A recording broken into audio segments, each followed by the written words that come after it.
Hey there, it's Clay with modernlove.life, and in this video we're going to be talking about a special communication technique that actually encourages your ex to open up to you. Now, before we go ahead and get into that though, I just want to once again remind you guys that I'm going to be participating in a virtual event called Real Men, Real Insights that a friend of mine named Antia Boyd is putting together. It features me. This is my first time doing an event like this, but it features me as well as other dating and relationship experts such as Alex Cormont, Chris Sater, Mark Rosenfield, and other people sharing their insights on men, how to connect with them, what they're thinking, all that sort of stuff. So if that is something you're interested in, there's a link to that down in the description box below. If you're not interested in connecting with men or understanding men, once again, we also do have our Facebook group called Embodied Love. There's also a link for that down below. This might help you out if you're more interested in connecting with women or something else. But anyway, go ahead and check that out. Okay, so what we're talking about in this video here is a communication technique that helps to open up your ex. Many times your ex may be closed off emotionally. And what we want to do is we want to obviously open them up. We've talked in this video channel about emotional connection, how it is literally the most important thing in creating a new relationship and a new connection. And this is true, but how do you actually do this? Especially if your ex or your partner is closed off emotionally. So the first thing that you need to do is to just become genuinely curious about them and their experience.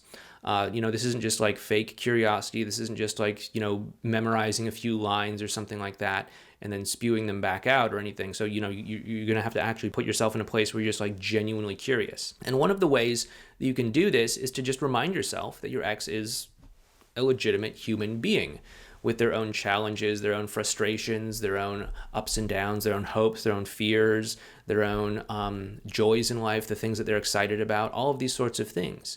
And also remind yourself that they are continuously growing, continuously learning more, continuously experiencing more in life as they move forward through life. Even though the two of you may have been out of contact for maybe a month or two or three or whatever, they're still growing, they're still learning new things, they're still having experiences. And when you start to remind yourself of this, that person that might be sitting across from you or sitting on the other side of a phone or sitting there on a video call or something like that, you can say like, wow, this isn't just some person out there who, holds the keys to my happiness or has the power to choose whether we're going to get back together or not.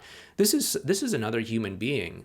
Someone who may have concerns, someone who may have fears, someone who hopes to smile today, someone who may just want to have one of those days where they just laugh so hard that they cry and they just can't stop laughing or something like that. And if you just remind yourself of that, you'll be able to interact with them in such a more meaningful way. There are often a lot of ways that take us out of this, like when we start to see our partner as, too much of a man or a woman that we, think, oh, well, I read on the internet that men need this in order to feel connected, or women need that in order to feel connected, or men and women, they're alien creatures from different planets, and there's no way that we can actually just relax and connect with one another. We have to analyze them and probe them and understand their secret nature and all of that. But if you can just drop all of that and just remind yourself, hey, this is a human being in front of me, and I can just get curious about them and ask them questions, and maybe they can ask me questions, and we can just connect. We can just cut through all the BS and just connect like two human beings that are, connecting with one another after a while. Maybe you haven't seen each other in a month or two or whatever. As you do this, just take a genuine interest in their experience. This is where a lot of the magic questions that we've talked about before really start to naturally and organically come up. Maybe they're just sharing some sort of story about whatever happened to them that day. And then instead of just going over the facts, you might just ask them a question like, oh, well, what was that like for you? Oh, well, tell me more about that. Oh, well, how did that make you feel when that happened? And this actually allows them to open up. This actually allows them to start talking about their emotions and their feelings, even if they maybe don't generally like to talk about their emotions and feelings. This is actually kind of a stealth way.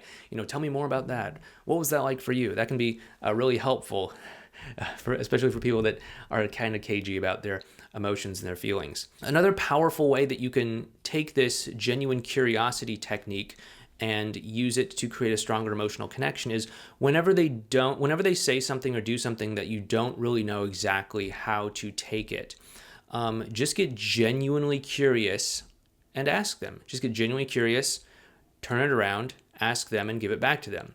So they say something like, oh, I don't think that we should meet up this weekend after all. Now, in normal human interactions, there's going to be gaps in understanding. It's just what happens when there's two people. Sometimes someone's going to say something and the other person's not going to know how to take it or where it's coming from or why they're saying it. And so, oh, I don't think we should spend time together this weekend. Okay, boom. That's an unknown thing right there. We don't know why they're saying it. Are they not feeling connected to us?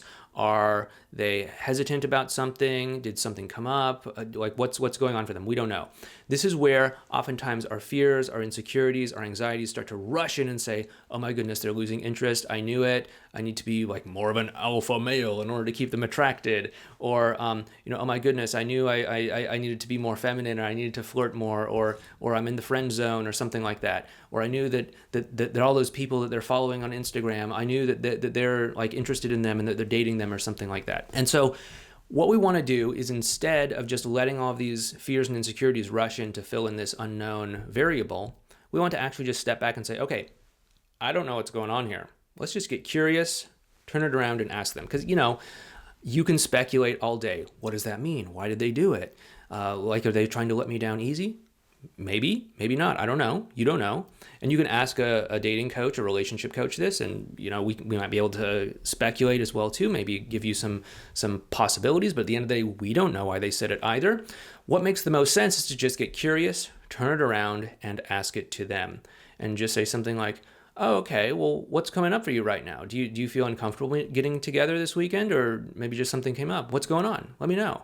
And that gives them the opportunity to step forward and say, well, yeah, I just feel a little bit uncomfortable. I'm worried that, I'm going to give you false hope or something like that. And then you actually know what's going on. And then you can adjust their expectations lower so that they can give themselves permission to spend time with you and all that good stuff. But we have to really take on this curious stance in terms of connecting with them emotionally, in terms of handling these unknown variables that may naturally come up in our human interactions and all of this sorts of stuff. So this is the powerful communication technique that makes your ex open up, is curiosity, genuine curiosity, not fake curiosity, but genuine, authentic curiosity. So anyway, if you did like this video, please make sure you help us out with the YouTube algorithm by hitting that thumbs up. And if you want to check out that Real Men, Real Insights virtual event, there's the link for that down below in the description box. But once again, this is Clay. Thank you so much. Please take care, and I'll talk to you next time.